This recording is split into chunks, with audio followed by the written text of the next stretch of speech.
Let me ask you something honestly. Have you ever been in a disagreement with your spouse and thought, why does this feel so personal? Like it's touching something older, something deeper, something familiar.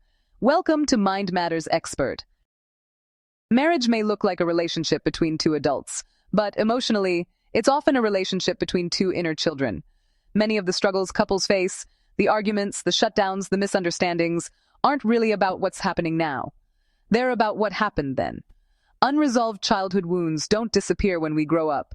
They quietly shape how we love, how we fight, how we protect ourselves, and how we react when we feel hurt.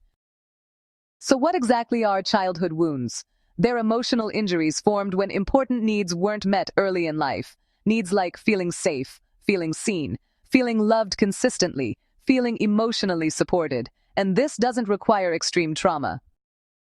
Many wounds come from very ordinary situations: emotionally unavailable parents, being criticized or compared, love that felt conditional, growing up in chaos or unpredictability, or being forced to grow up too soon. As children, we adapt. We find ways to survive emotionally. And those survival strategies, they often become our relationship patterns as adults. Now here's where marriage comes in. Marriage is honestly one of the closest emotional bonds we'll ever have. It requires vulnerability, dependence, trust, and yes, conflict. And all of that, well, it really closely resembles our earliest relationships. You know, the ones we had with our caregivers. So when you get married, you don't just bring yourself, you bring your history. Your partner doesn't have to try to trigger old wounds. Sometimes, just being close is enough. That's why childhood wounds tend to show up in very specific ways inside marriage. For some people, it shows up as a deep fear of abandonment. If love felt inconsistent growing up, or if someone important left, then in marriage, you might panic when your partner pulls away. You might feel anxious when they need space. Maybe you read rejection into small moments or need constant reassurance. What looks like clinginess on the surface is often fear underneath. It's a terrified inner child saying, please don't leave me. For others, it shows up through emotional neglect. If your feelings weren't acknowledged as a child, you may have learned to bury them. And in marriage, that can look like struggling to express emotions, shutting down during conflict, feeling unseen or emotionally lonely, or expecting your partner to just know what you need. Deep down, there's often a belief that emotions don't matter, or that expressing them isn't safe. Sometimes childhood wounds show up through people-pleasing and conditional love. If love had to be earned growing up, through good behavior, success, or caretaking, then in marriage, you may overgive. You might avoid conflict, struggle to say no, and feel resentful, but guilty for feeling that way. Love becomes something you perform for, instead of something you receive. For others, the wound comes from criticism and shame. If criticism was common in childhood, even gentle feedback can feel threatening now. In marriage, this might show up as defensiveness, like taking things very personally, shutting down or lashing out, or even harsh self-judgment. You're not reacting to your spouse in those moments. You're reacting to old shame.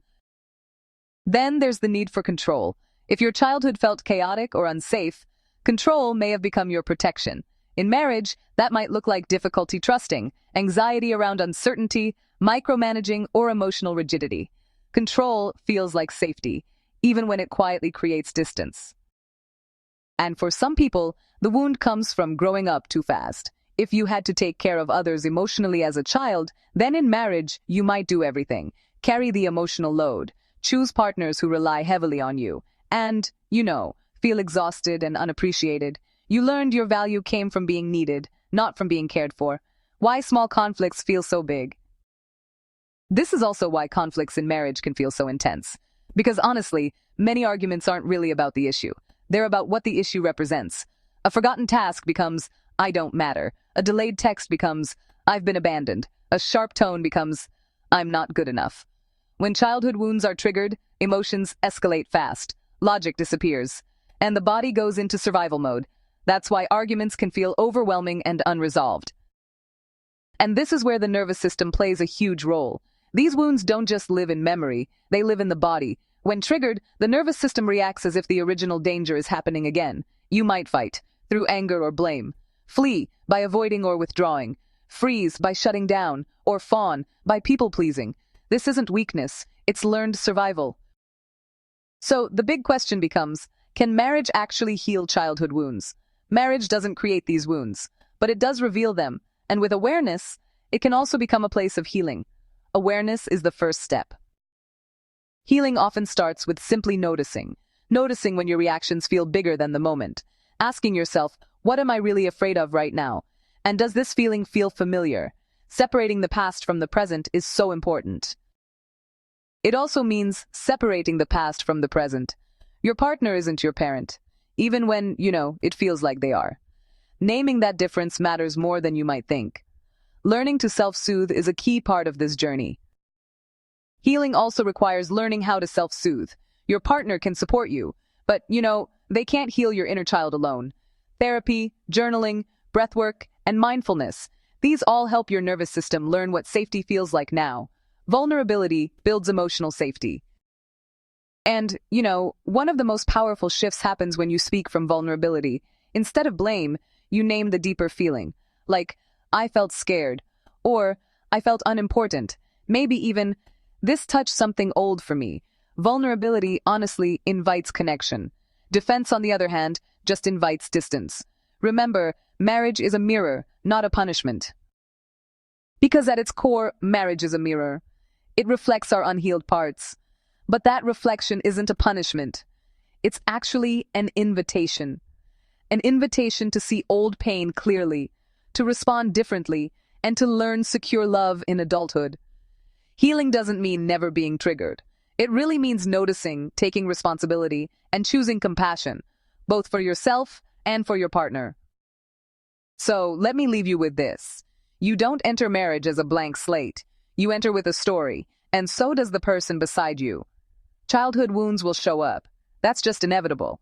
What truly matters is whether those wounds quietly run the relationship or become the doorway to deeper healing, emotional safety, and connection. Thanks for watching Mind Matters Expert.